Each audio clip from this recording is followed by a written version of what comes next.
ca jàngu ya laa doon jàngale ak ca béréb bu sell ba fu yaawur yépp di daje te waxuma dara ci ndéy lu tax nga di ma laaj man laajal ñi ma déggoon ñoom xam nañu ne li ma wax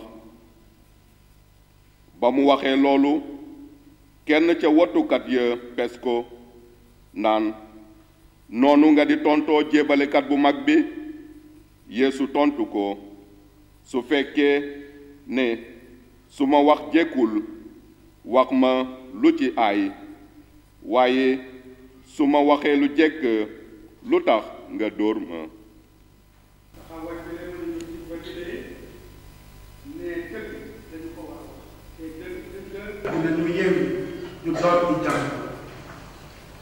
La vérité rend libre.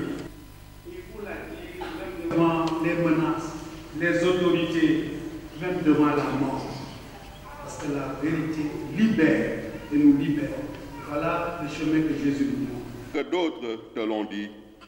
Pilate répond, est-ce que je suis juif pour moi? Ta nation et les chefs des prêtres t'ont livré à moi. Qu'as-tu donc fait? Jésus déclare, ma royauté ne vient pas de ce monde. Si ma royauté venait de ce monde, j'aurais des gardes qui se seraient battus pour que je ne sois pas livré aux Juifs. Non, ma royauté ne vient pas d'ici. Pilate lui dit, alors, tu es roi? Jésus répond, tu l'as dit, je suis roi, je suis né, je suis venu dans le monde pour ceci, rendre témoignage de la vérité. Tout homme qui appartient à la vérité entend ma voix.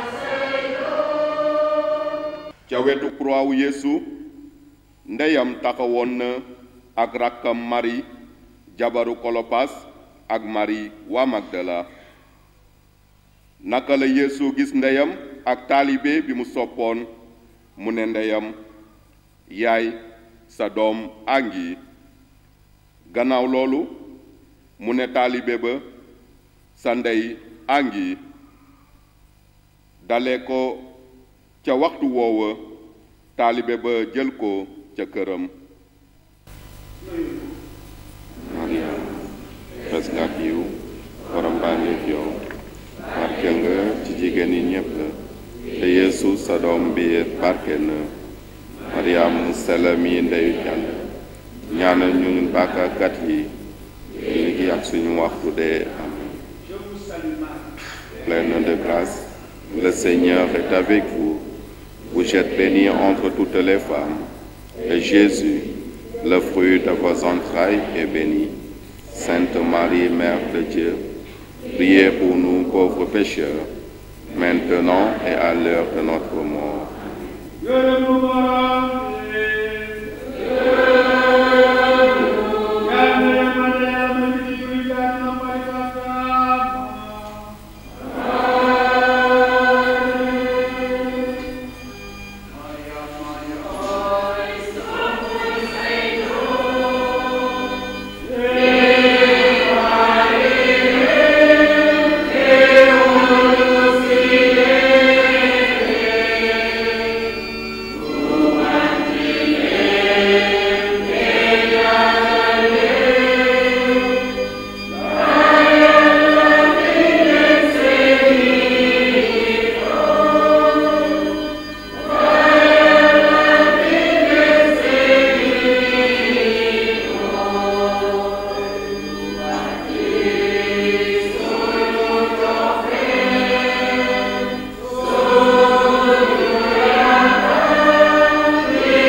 Après cela, sachant que tout est achevé désormais, pour que l'écriture s'accomplisse jusqu'au bout, Jésus dit, « J'ai soif. » Il y a là un vase plein d'une boisson vinaigrée. On fixe une éponge remplie de ce vinaigre à une branche et on l'approche de sa bouche. Quand il a pris le vinaigre, Jésus dit, « Tout est accompli. » Puis, inhalant la tête, il remet l'esprit.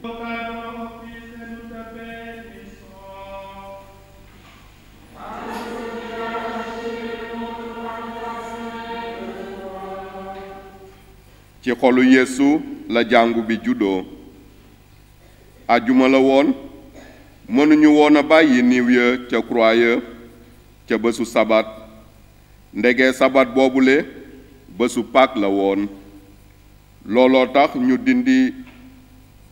ñaani Pilaat ndax ñu damat seeni tànk te yóbbu niiw ya soldaar ya dikk te damat tànki ñi ñu boole woon daaj ak Yeesu ba ñu àggee fa Yeesu te gis mu deexaat damuñu i tànkam wande kenn ci soldaar ya jam wetam ak xeej deret ak ndox daldi génn ka ko gis a seede te seede méngoo na ak la xewoon ndax ngeen gëm yéen itam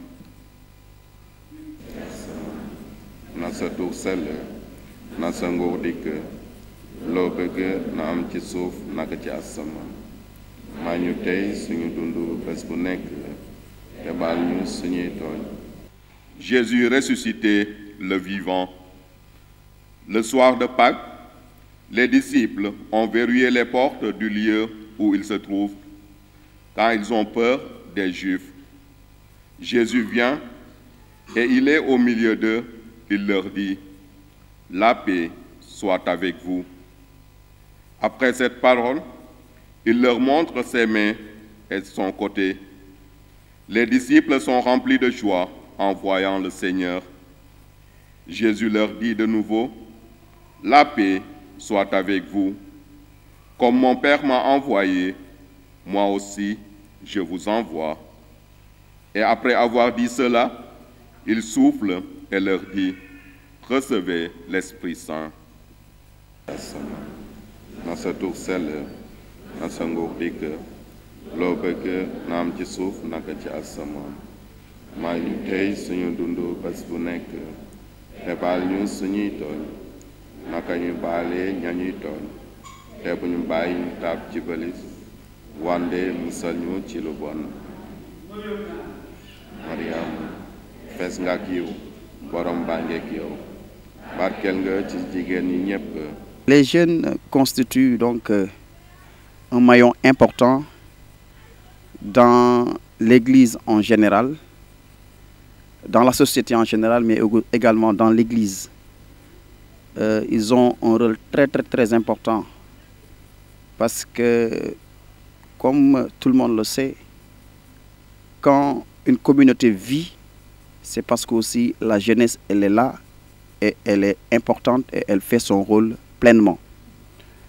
Les jeunes doivent être actifs, les jeunes doivent être imprégnés, doivent être impliqués dans toutes les actions donc, au niveau de la communauté. Donc ils ont un rôle très important pour le dynamisme donc, de la communauté. Oui, l'engagement des jeunes, il faut l'appréhender sous différentes façons. Donc il y a différentes structures au sein de l'Église, donc il y a différentes organisations. Nous avons les jeunes catholiques, voilà, qui embrassent vraiment un bon nombre de personnes. Il y a également les mouvements d'action catholique comme le CVAV, il y a également la chorale, il y a aussi la liturgie. Donc toutes ces personnes-là, toutes ces entités-là incarnent quoi? Incarnent donc la présence des jeunes. Donc les jeunes doivent être présents par rapport à ces différentes structures. Effectivement, ils sont présents. Donc si vous parcourez toutes ces entités, vous y verrez des jeunes. Ça veut dire quoi? Ça veut dire qu'ils sont conscients du rôle prépondérant qu'ils jouent dans le fonctionnement, dans la bonne marche de leur communauté. Effectivement, je peux le dire et sans embâche que les jeunes au niveau local savent la mission qui leur est assignée et sont engagés pleinement depuis des années. Est-ce qu'il y a un programme qui est mis en place? Les programmes, c'est selon les structures et c'est coordonné au niveau paroissial. Donc pour les structures, différentes structures, il y a un programme annuel qui est fait d'habitude et c'est coordonné au niveau de la paroisse. Donc c'est par rapport à cela que les choses fonctionnent. Donc pour la chorale, c'est un autre aspect. J'en suis un des maîtres de chœur depuis des années, plus d'une vingtaine d'années, en tant que choriste d'abord, j'étais dans la chorale, mais après, j'ai été un maître de chœur avec d'autres qui sont là. La chorale, on l'a trouvée là, on a intégré après. Et en chaque personne dort des qualités. Donc au fur et à mesure, chacun se rend compte qu'il a peut-être quelque chose à apporter pour sa communauté. Voilà, de par ma formation, j'ai eu à bénéficier de beaucoup de choses, ce qui fait que sur place, donc intégrer la chorale était une chose, mais le deuxième aspect, c'est que la chorale, ça fait partie de notre vie au quotidien. Parce que voilà, sans doute, nous avons fait certaines maisons de formation ce qui fait que chaque jour, donc, on chante, on reprend les chants. Donc ici, sur place, donc, on était là pour aider d'abord, mais également, on est parti pour être un maillon important dans le fonctionnement de la chorale. Donc, cela nous a permis, depuis des années, d'être là, d'accompagner la communauté, d'accompagner la jeunesse, d'accompagner également ceux avec qui nous sommes au quotidien et de former en même temps un chœur qui permette vraiment d'accompagner la liturgie ou la célébration eucharistique. Voilà, donc ça a été pour nous un grand plaisir, voilà, d'être là pour la chorale également. Et les instruments, donc quand vous prenez Thiès, il y a ce qu'on appelle l'acolyte, donc une association regroupant les maîtres de chœur et pour les chorales liturgiques. Donc cela fait que nous organisons donc des sessions presque chaque année. Et nous, au début, on a pu bénéficier donc de ces formations au niveau de l'acolyte à Thiès. Donc ces différentes formations-là nous ont permis vraiment d'acquérir des notions et de par la pratique que nous en faisons, nous sommes arrivés vraiment à jouer plusieurs instruments. Voilà, ma spécialité c'est plus la guitare, mais je taquine de temps à autre le piano. Voilà, principalement c'est ça.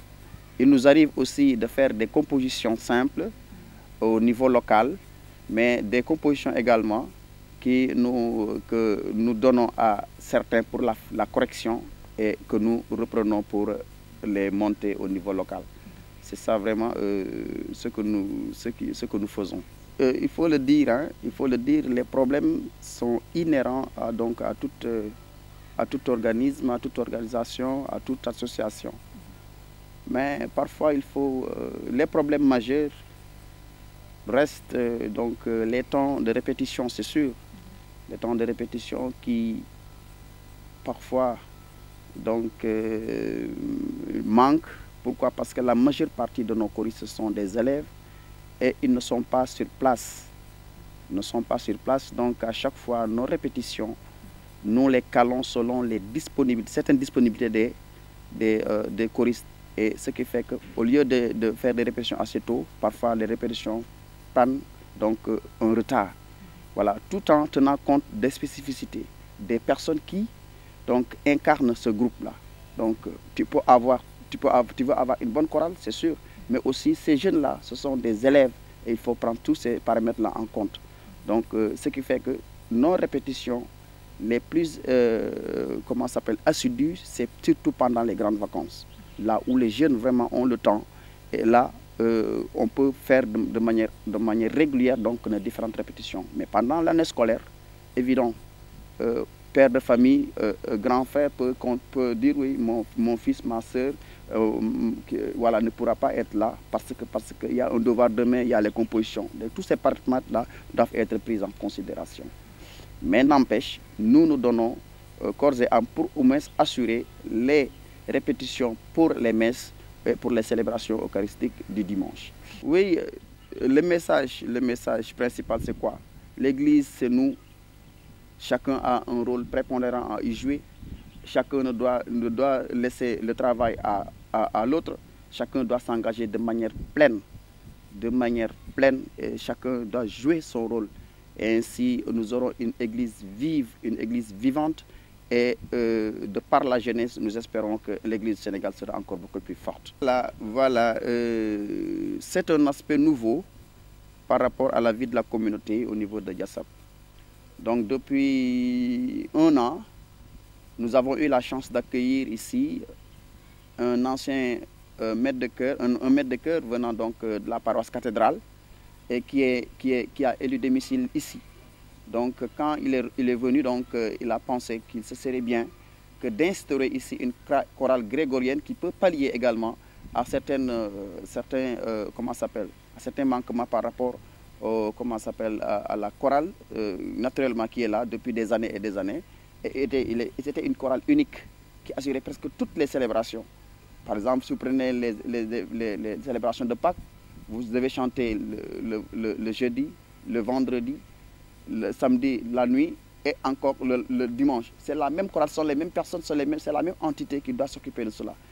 Nous aussi, on a eu la chance, depuis 3 ou 4 ans, donc d'avoir certains étudiants qui sont à l'ISEP et parfois nous y voyons des jeunes prédisposés vraiment à accompagner les plus petits que nous.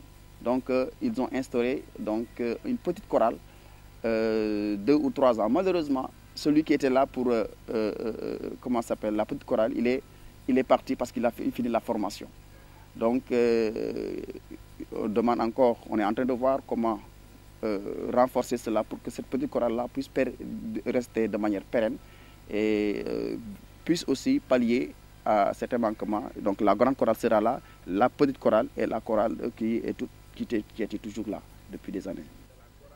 Voilà, nous sommes la chorale, une entité, c'est sûr, l'association, au service exclusif donc, de la liturgie surtout. Comme vous le dites, il y a des besoins donc, inhérents donc, pour le bon fonctionnement. Et on a besoin de faire des photocopies, on a besoin de renouveler soit les tam-tams, de renforcer, la sono, les instruments également. Donc, l'activité principale qui nous permet donc d'avoir des fonds demeure principalement, je reprends, les concerts. Les concerts alliés parfois à des manifestations culturelles, pour ne pas dire à des soirées dansantes qui permettent donc d'avoir des fonds et de pallier vraiment à certains manquements et pour permettre donc de prendre en charge donc, les besoins. Les autres fonds peuvent également venir de dons des gens qui sont satisfaits de ce que nous faisons et qui viennent de manière comme ça brute, donc renforcer ce que nous faisons et en octroyant donc petite enveloppe appuyant ce que nous faisons. Voilà, principalement, c'est les principales sources de revenus que nous avons. Le jumelage, oui, autant on avait. On a fait jumelage avec la chorale de Pout, voilà, ici au niveau local. On a eu à faire quelques sorties avec Afandène, voilà, principalement. C'est ces différentes activités-là que nous menions. Mais depuis 2 ou 3 ans, c'est un peu estompé. par rapport à ces différentes activités-là. Oui, la spécificité au niveau de Diassep, il faudra comprendre que la majeure partie de nos jeunes dépasse à peine les 20 ans. Alors, ces paramètres-là entrent en jeu. Quand tu dois sortir, ça demande des moyens. Il faut cotiser, c'est sûr, il faut cotiser, mais parfois tu vas 1, 2, 3 choristes dans la même famille. Le poids. Donc, est-ce que les revenus seront là? Est-ce que la chorale pourra supporter tous ces frais? Donc, ce sont des aspects, donc, nous, en tant que responsables, nous tenons compte de toutes ces spécificités. Alors, pour faire certains voyages, ça demande peut-être 500 000, alors que tout le revenu de la chorale ne peut pas atteindre cela. Alors, comment vous pouvez pallier à tous ces manquements-là? Si, par exemple, en y allant, la majeure partie de vos choristes, c'est sûr et certain, on leur donne le billet, et arrivé sur place, peut-être ils ne peuvent même pas acheter une petite boisson pour renflouer la caisse. Et voilà, donc ce sont des paramètres peut-être qui entrent en jeu.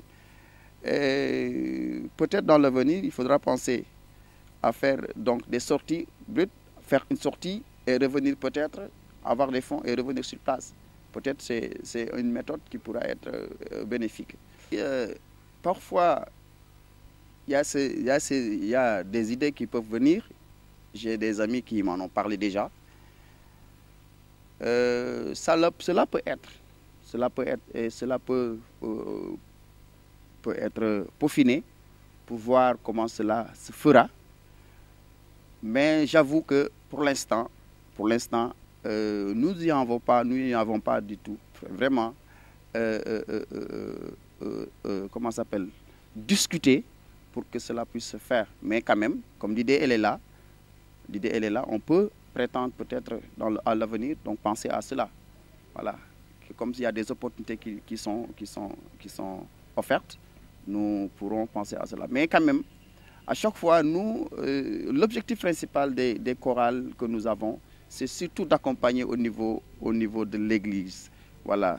Et les personnes changent presque chaque 2 ans, chaque 3 ans. Les choristes ne sont pas statiques. Ils sont là le temps de terminer le secondaire. Ils sont à l'université. Ils voyagent. Donc vous êtes dans un perpétuel recommencement. Perpétuel recommencement, renforcé, perpétuel recommencement. Donc le cœur, il est fort cette année. L'année prochaine, si les anciens choristes partent, c'est sûr et certain. Donc vous revenez et vous reprenez le répertoire. Ce n'est pas comme une chorale où la majeure partie c'est déjà majeur. Voilà. Donc les données changent. Di jaamu Mariama rek chaque mercredi ñu jàng catena bi def prière chapelet añ ci après ñu dem chaque mercredi. Déedéet xanaa ay comme assise wala suñu amee ay réunion yooyu chaque mois assise yi comme chaque année lañ koy def paroisse bu ne daal la ci diocèse bi dañuy dem ci benn paroisse def assise yi mooy waat bi daal waatu Légion de Marie ñëpp dañuy dem foofu pour waat renouveler waat daal.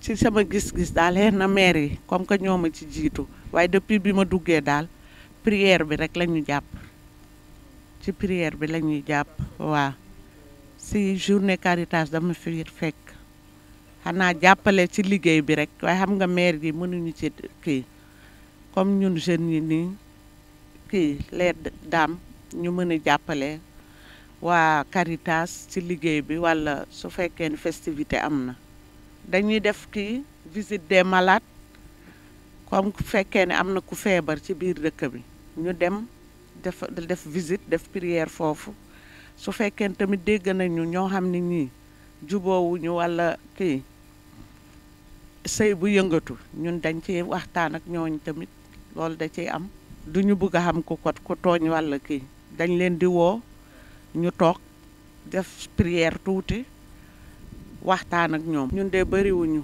Diassep de kenn rek moo manqué fii ñun nii lañu toll déedéet ñii kay mënuñu man de dinaa ñëw bale di fobee rek su fekkee ne suñu CEB moo aye waaye Légion de Marie moom joxuñu ko rôle yooyu. xam nga Légion de Marie du pour jigéen rek walla mag même xale yu ndaw sax ay 10 ans 11 ans yooyu war nañ dugg Légion de Marie góor ñi tamit war nañ dugg am na suñu frère bi nekkoon fii léegi comme Légion de Marie ñun góor ñi frère lañ leen di wax ñoom ñu ñuy wax mes sœurs kooku ñëwoon na xaar na leen ba sonn dafa dem sax waaw góor am na ci jigéen am na ci xale am na ci mag mais fii nag soo waxee rek ñu ne mag yi am na ay mag yu nekk ci biir dëkk bi mais dañoo génnuñu.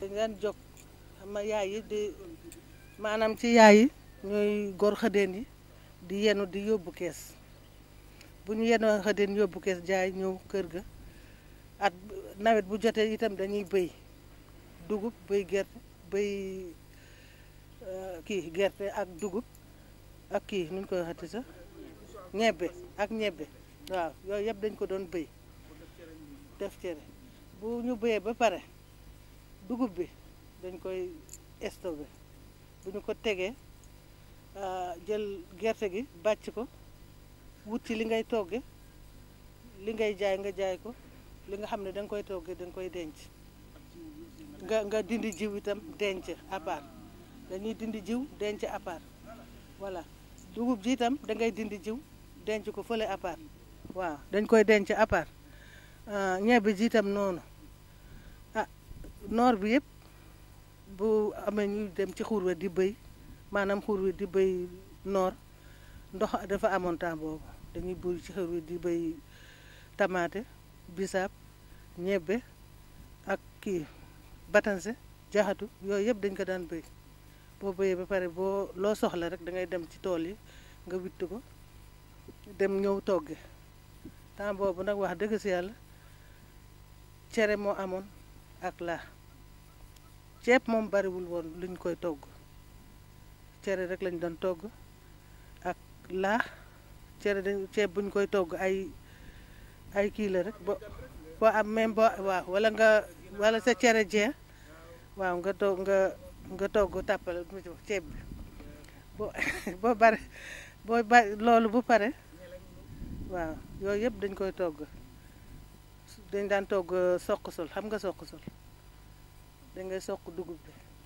su fekkee amoo kii keroog te amoo looy def boo soqee dugub bi ba mu set nga togg ko xooj ko ci cin togg ba mu ñor bu ñoree nga xam ne ñor na nga jël gerte gi def ci ak sa yi nga ciy def yëpp togg ko muy loolu lañ daan wax soq sol nga togg ko ba mu nooy soo yàqee xale yi dinañu lekk boo nga yàq ko ràcc ko comme laax xale yi dinañ ko lekk dañ daan togg laaxu ci fa laaxu bisaab ak soq sol boobu cere ji daal boobu kii ak cere ji mooy nekk reer toujours laax bi añ ak ndékki cere ndékki ak reer moom lañ daan togg toujours dégg nga jigéen itam dañuy toujours ñu ngi yoonu kees boo goree xëdin bi nga tar ko ba mu wow boo xëyee nga takk say bi ci ngoon nii yaa ngi dem ci ngoon gi nga takk say bi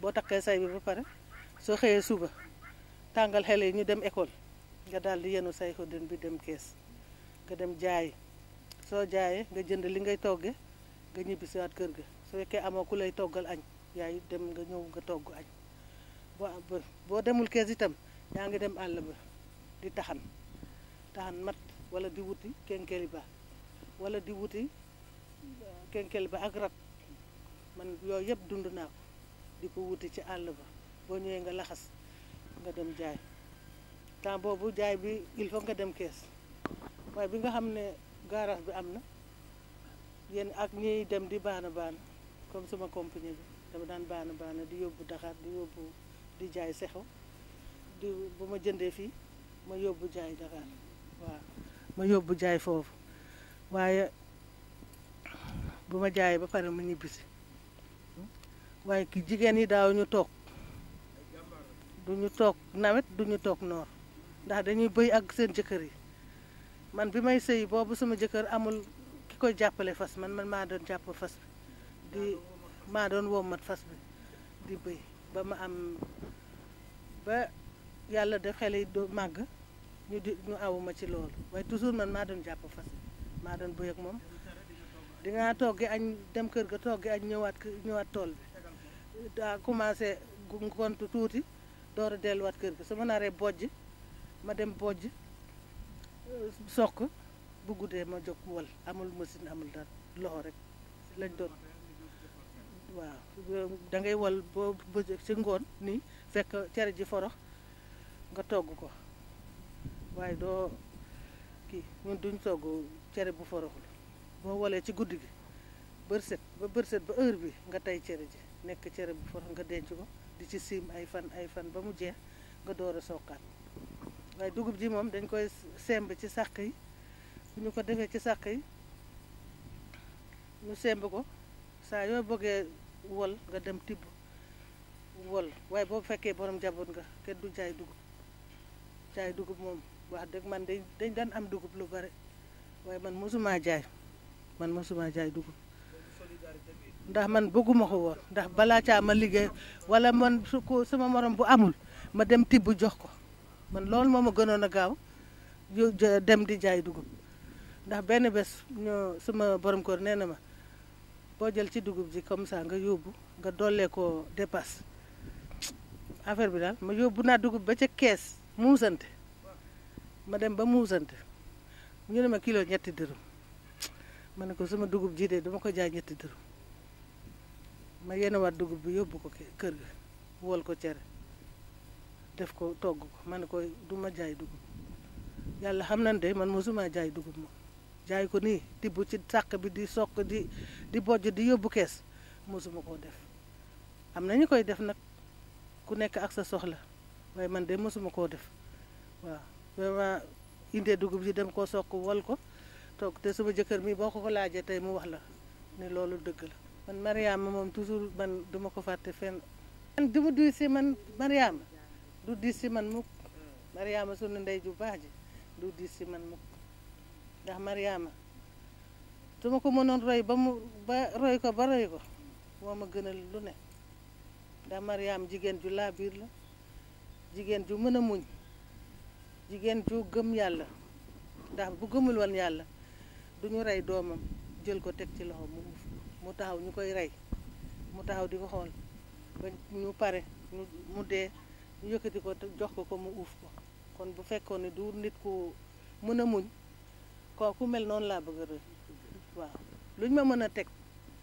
ma seetee ci Mariama rek ma muñ saa yu ma seetee ci Mariama luñ ma mën a wax ak luñ ma mën a teg ma muñ bu mu ne wax dëgg dama leen di wax xel yi man ku ne dama lay wax bu ma gis dinaa la wax ndax muñ moo yor sëy nit xëyul am ndax tey jii fekkee ne muñu ma woon ak sama njaboot bi ak sama borom kër ak ñii ñëpp ku nekk bu ñu muñul woon kenn du toog ci sëy ndax sëy neexul fenn ndax ngay yenn xëdeen dem kees jaay jënd li ngay toggee ñëw di togg ci kër gi wala nga yenn saa yu mat dem kees ñëw jaay man toog naa 10 heures kër ga fàndi ma fekk awma lu may toggee te awma lan laay def ci cin li ma daal di suma matt bi boofu ka taxan naa ci joor gi mattu ngeer ma dem ci ginnaaw kër gi ma lem say bu mag ma daal di yenu dem kees ma demee kees man keese ci yoonu kees Fandène ba Thiès fay xam nga ki fay ba Thiès man keese ma egg buntu dépôt fekk waa dépôt am na ñuy jëkk a wàcc noonu ma taseeg nit ki foofu mu ne ma ba matt mi day jaay ma ne ko waa mu ne ñaata ma ne ko téeméer ak ñaar fukk an waa an ah doo ko wàññi man ah te waxaale bu yàgg dama bañ waxaale bu yàgg moo tax ma wax la loolu mu ne ah soo bëggee téeméer de nga teg ko foofu ah ma xam ne naaj na ma jël say bi tegal ko mu jox ma sama téeméer ma dem muusante dem jënd li may togge parce que temps boobu fukki jën ak